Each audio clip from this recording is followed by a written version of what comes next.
Bloody week for cops. I tell you what, getting shot right and left, executed, that kind of thing.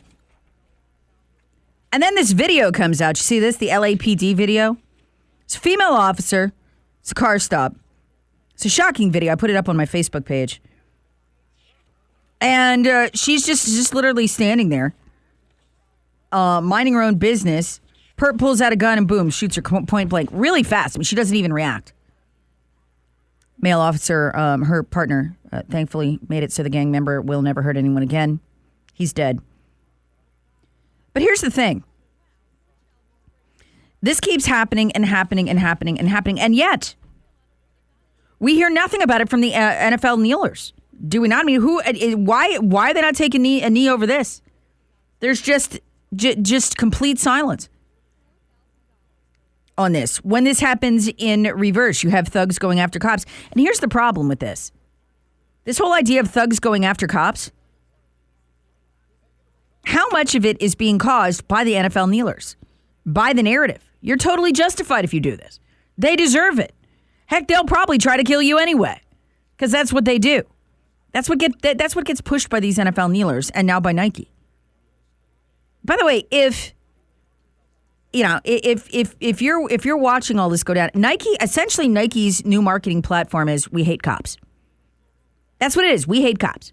It's pretty pure and simple. I mean, you can like that and want to buy their clothes. You can hate that and want to buy their clothes. That's their marketing strategy. It's capitalism. They do what they want.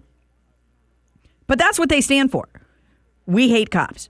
And there's no other side to it. There's no other side allowed. Anyway, I put the video up on my Facebook page. It is absolutely shocking to watch this happen. But you know what's even more shocking? Have you seen where the left is going with this? This whole kneeling thing? They never do anything like this in a vacuum for no reason. There's always an endpoint, always a goal, always something you're being herded toward and you are being, shaped into believing. Something they want to accomplish. And you can see what it is by reading this column in the week. What do they want? Disarmed cops. They don't want cops having arms anymore. Listen to the argument here. The best argument, and he's talking about how, in some societies the cops are not armed, and it would work out great if we could do that. That'd work out fine. We just, disarm the cops. Then everybody would be safe. Okay. Remember the Washington Post stats that I put up on my Facebook page? It's a database you can search. You can find this, and it's 960 some people are shot dead by the cops every year. And in 2017, all but 68 of those people were armed at the time they were shot by the police. So, we're talking about proposing a bloodbath among police officers, which is, apparently okay, I guess. We're going to leave the perp armed, but we're going to leave the cop disarmed. But this is where they're going with this. I've seen this starting to crop up a lot. Well, the best way is we try to disarm the cops. They're going to disarm them, and then they can't hurt black people anymore. There were 20 disarmed black people, unarmed black people killed in 2017. There were 31 unarmed white people killed by police in 2017. It's obviously something we don't want to happen. But that is the true scope and size of the problem. This is not a national nightmare that we are living through. This is not, that is less than one person, one black person, because the white people don't count. It's less than one black person a state. That is a tiny, tiny problem relative. Now, are these cops perfect? No. Are there some bad apples in there? Probably. Goes without saying. But is the problem of the size and the scope that we are being told? No. But yet this column arguing in the week, hey, we ought to try this. We ought to try disarming the cops. It's going to be awesome. It'll be like other countries. And see, that's what really progressive and smart countries do. Meanwhile, in France, ironically, for the first time, you know what they're currently proposing? Arming their cops. The police are disarmed in France. That's why they've had to bring the military in and put them on the streets to keep order there. Yeah, after multiple attacks by migrants, as they call them, who are using increasing levels of violence, what are they proposing in France? Arming the police.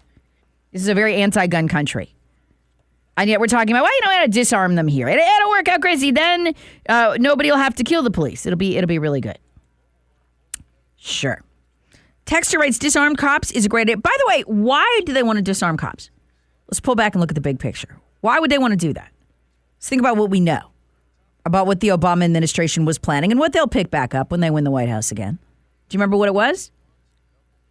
A federal police force that answers to them. Were they proposing a disarmed federal police force? No, they weren't. I read the entire proposal. It's over 48 pages. Do you remember what they were doing? They would come in after someone was shot and they'd take over your police department. You could either spend tens of millions of dollars fighting them in court or just let them take over your police department. And then you had to call in before you shot somebody and check with the Justice Department attorney. Remember that? What was the purpose of a federalized police force? Well, the problem with state and local police forces is guess who they answer to? Directly to the voters, state and local. They answer to sheriffs who are elected. They answer to city councils and mayors who are elected. They answer at the state level, depending on the state, to the government or the legislature or both. We can't have that because the federal government's not in control of that. So remember what they proposed. A nationwide 911 system. All officers paid by the federal government and employees of the federal government. They would replace local police. Why do they want that? Come on, it's obvious why they want that. Remember when Obama, one of the things he did not accomplish, but he got a fair ways toward it. Remember, he was going to create an armed force larger than the military in the United States of America. It was one of his campaign promises. So why would you want to disarm the cops? Make them less effective. Pave the way for the need for a what? Federal police force. What happens when cops are disarmed in this country? Well, a lot of them are going to get killed. Nobody cares about that. But, we do, but nobody else does. Not on their side. What will result? Pure, unadulterated chaos. What will people demand? An end to the chaos. How can you end the chaos? Oh, it's easy. Federal police force, armed. Answers to the federal government. That's where they're going with. They always have a plan. Always. Texter writes, I intend to sew an American flag over the top of every Nike swoosh logo that I own. Good for you. Texter writes, Tara, unarmed cops, check out the movie called Demolition Man. Now the texter writes, disarmed cops, great idea. Ask England, morons. Now the texter writes, I agree. A dumb blank officer went inside a man's apartment and shot him. Then said she thought it was her apartment. Darn the police and guns, dangerous, racist, cowards, irrational, list goes on. That was one officer. I mean, between me and you, she got those crazy eyes. She does. That story doesn't make a lot of sense, and it has no precedent. It doesn't. They can't find another case like it. I mean, so to act like, wow, we got one guy, and this is what the week did. Well, this one officer went into some guy's apartment. He was black. She shot him. She thought it was her apartment. So we should disarm all cops. Again, let's refocus and use facts. This texter is not, I did. Washington Post database. Their database of FBI stats. In all of 2017, 20 unarmed black people and 31 unarmed white people were shot to death. Those are the facts. Again, in terms of black people, again, we don't care about the white people. That is established. We don't care about them. If we did, the young man in Seneca, his shooter and killer, in the back, he actually managed to get shot in the back. No charges have ever been brought. Haven't bothered.